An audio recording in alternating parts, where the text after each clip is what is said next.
Am I the jerk for eating at a hospital cafeteria about once a week even though I'm not sick? Posted by you/same philosopher 927.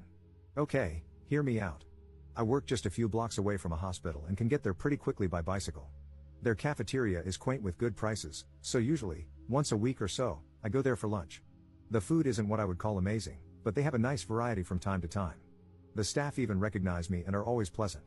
They don't mind that I'm just there for lunch, and it's far quieter eating there than at any local restaurant. I'm on the spectrum and don't like loud noises, so the quiet lunches in this place are a godsend for me some days. Recently, my sister found out I've been eating at the hospital and went off on me about how hospital cafeterias are only supposed to be for people who are at the hospital because they need to be. I retorted that I was giving them business, and it's not like I was taking food out of the mouths of patients. Plus, I only go once a week, so what was the big deal? But she still insisted I was wrong. Then she got our parents involved, and they're siding with her. They are telling me I should only be eating at the hospital if I have an actual reason to be there. I told them they were all crazy and that it was just normal food I was paying for. But now, because neither they nor I are backing down, I'm torn. Am I the jerk for going to eat lunch in a hospital cafeteria once a week just because I work nearby? Update 18 days later.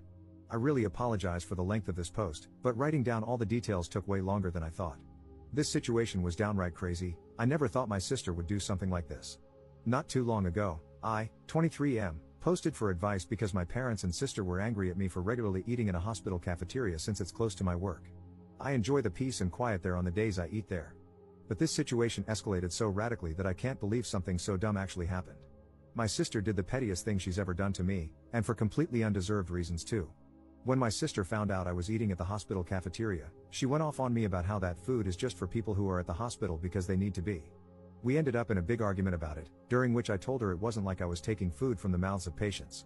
Then she went to our parents to get them on her side, as she always does, and they immediately sided with her, just like I thought they would. They backed her up, saying that the hospital cafeteria was not a place to go eating casually.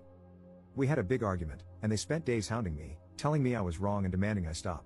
So I went to Reddit. There, I learned that not only was I not doing anything wrong, but it's actually very common for people to go eat at hospital cafeterias simply because they like it. I hoped the situation would just fade away, but a few days later, my sister called me, asking if I had stopped eating at the hospital.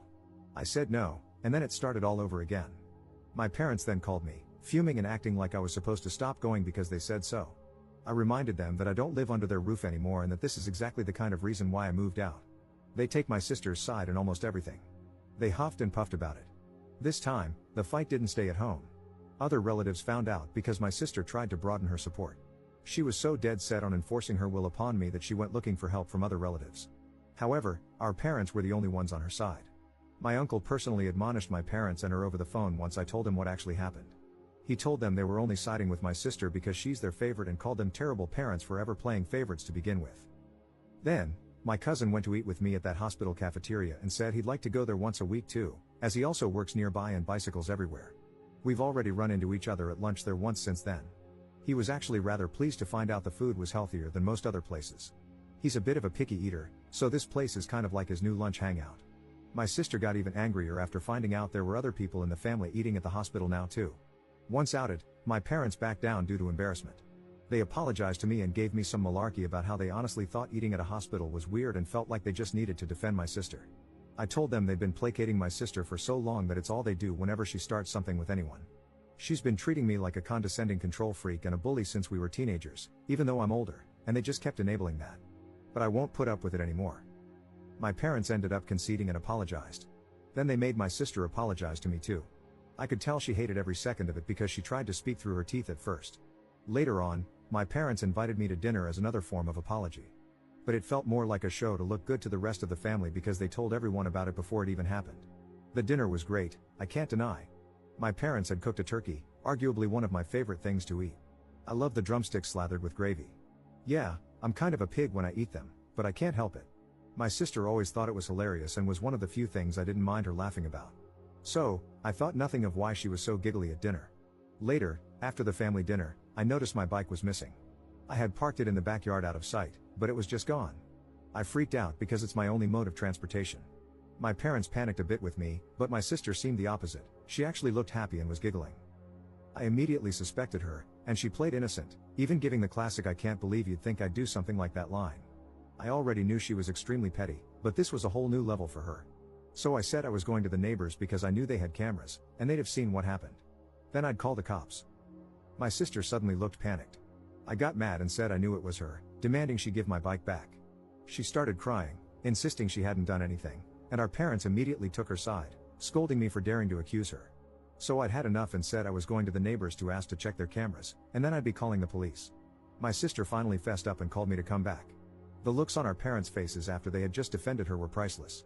My sister admitted she was so angry at me for making her apologize for something she still believed she was right about, so she planned to have a couple of her friends come and grab my bike during dinner.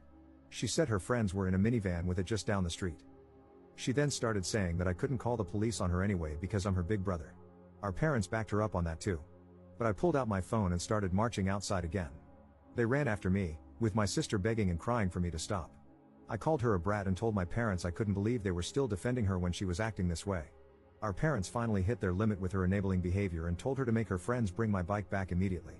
She got on her phone, sniffling, and called her friends. But then she suddenly ran into her room to talk to them. I couldn't hear a thing she said through the door because it was all in whispers, and our parents looked very worried too. My sister would never have willingly admitted she had my bike stolen. She just kept sobbing that it was only a prank over and over again, repeatedly using the excuse that it's just a cheap bike anyway. I bought it used a few months ago for $50, but it's in great shape and my main mode of transportation. My sister kept looking at our parents to back her up, but this time they just couldn't. So she slumped down in a chair, hugging her knees and waiting with the rest of us. She looked increasingly freaked out the longer her friends took to bring my bike back and was repeatedly texting them. Even though my sister said her friends were just down the street, it took them roughly an hour to bring my bike back. They finally pulled up in the minivan with my bike shoved in the back, completely soaked and covered in mud, like it had just been pulled out of a wet, muddy ditch. The bike is a 700C, so it's too tall for either of them to ride. They had simply driven up, grabbed the bike, and dragged it into the van as quickly as they could before taking off. I say they stole it because I was almost certain in the moment that my sister had told them to dispose of my bike. Had I not pointed out that the neighbors had cameras, I might not have gotten it back at all. When her friends finally arrived, their legs were muddy and wet nearly up to their knees. They both begged me not to report them to the police for taking the bike. I asked them, while recording, to tell me the truth and pointed out that the neighbors had cameras. I asked if my sister had told them to get rid of my bike. They broke down and admitted that yes, my sister had instructed them to take the bike and dump it in a pond a few miles away. They had to go back and retrieve it when they realized they were caught. My bike had been nearly completely submerged in muddy water. Thankfully, I didn't have many added accessories on it besides a detachable headlight and my water bottle. However, the water bottle was missing. I wasn't surprised by what my sister's friends told me, and I had them tell our parents too. They laid into my sister until she was bawling on the floor, kicking and pounding like a toddler. I hadn't seen her act that way since she actually was a toddler, and I found it mortifying that she was still like this on the inside. Then she shut herself in her room. Her friends were banned from ever coming to my parents' house again. Afterward, my sister was forced to come out of her room by our mother and make another big apology to me. Our father then forced her to wash and oil my bike from stem to stern under his supervision while I took apart the headlight to clean and dry it. By the time my sister was done, it was dark outside. She glared at me like I was the devil when she came back into the house, but our parents immediately shut her attitude down and said they'd never been more embarrassed by her in their lives. She went back to crying in her room. I had a very frank discussion with my parents about my sister's childlike behavior and how it stemmed from their spoiling and enabling. I told them I couldn't believe I had to be the voice of reason, but the fact that she was on the floor crying like a toddler, kicking and pounding, showed that she's still mentally a child because of them. I pointed out that they kept making me the scapegoat whenever she screwed up, so she barely knows any sense of accountability. For once, they didn't argue with me about it. Afterward, my father silently drove me and my bike back to my apartment in his SUV. He also gave me some money to replace my bike's missing water bottle before we parted. My sister and her clique used to harass me a fair bit whenever we ran into each other. They made fun of me as a group whenever possible, and I usually just ignored them because they bored me. That really seemed to tick them off. After the bike incident, I received numerous messages from numbers I didn't recognize, cussing me out for making my sister cry over what they called a silly prank. Knowing her, my sister probably fed everyone she knew a very different version of the story. I responded with lengthy replies detailing what actually happened and even stated that I have recordings of her friends admitting the truth. Some people at my sister's college found out what actually happened, maybe from my texts or perhaps because her friends spilled the beans. It embarrassed my sister so much that she came home in a crying tantrum about how people there were calling her and her friends B-words and bike thieves. I may not have gone to college, but I know students who need their bikes are very protective of them, especially since many live on shoestring budgets.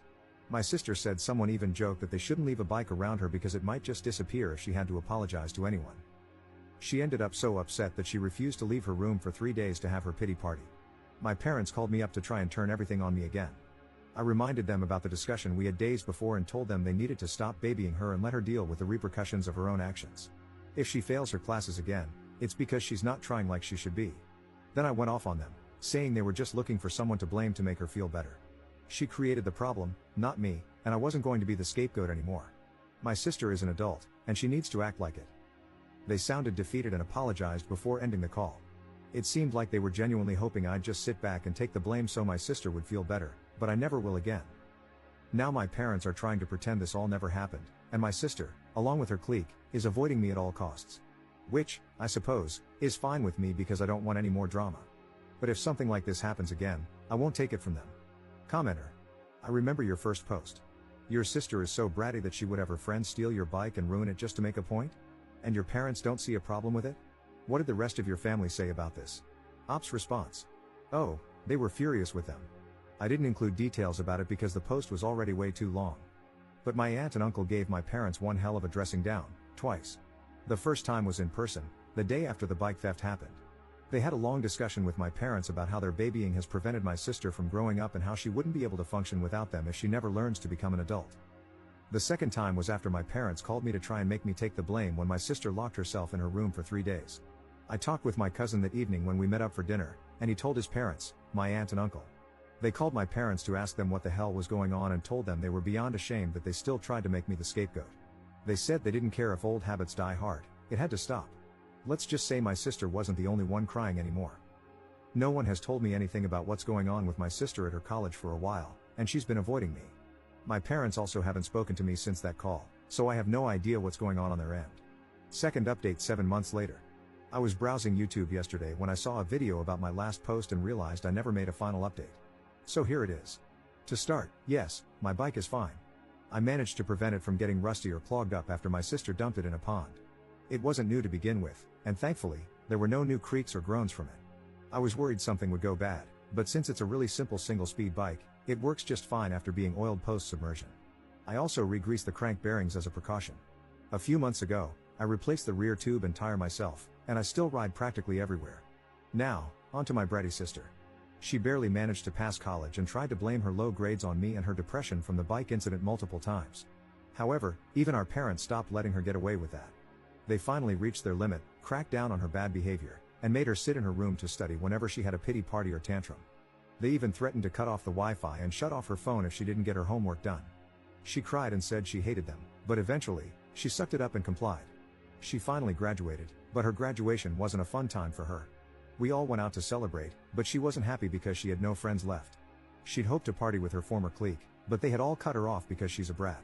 As an ironic punishment, our parents started making her ride a bicycle to get around. She hates it more than she hates the bus. It's a cruiser bike our dad picked up used for her, and our parents practically begged me to take her out on weekend rides to get her out of the house for a few hours. I agreed, but only because they asked nicely and offered dinner. As for the hospital cafeteria issue, my sister still stubbornly insists it's wrong to eat there, though she can't provide any valid reason. No one sides with her on it anymore, not even our parents, who've since joined me for family lunches there a couple of times. They even forced her to come along. She looked fidgety and claimed it was against her beliefs, wording it as if it were a religious issue. She was promptly told off for that. She cried as usual but was told to grow up. I think she clings to this belief because admitting she was wrong is something she refuses to do. At times, I wonder if she's not just a spoiled control freak but possibly a narcissist. Of course, I'm not qualified to diagnose her. Her former clique abandoned her after they got into trouble over the bike incident.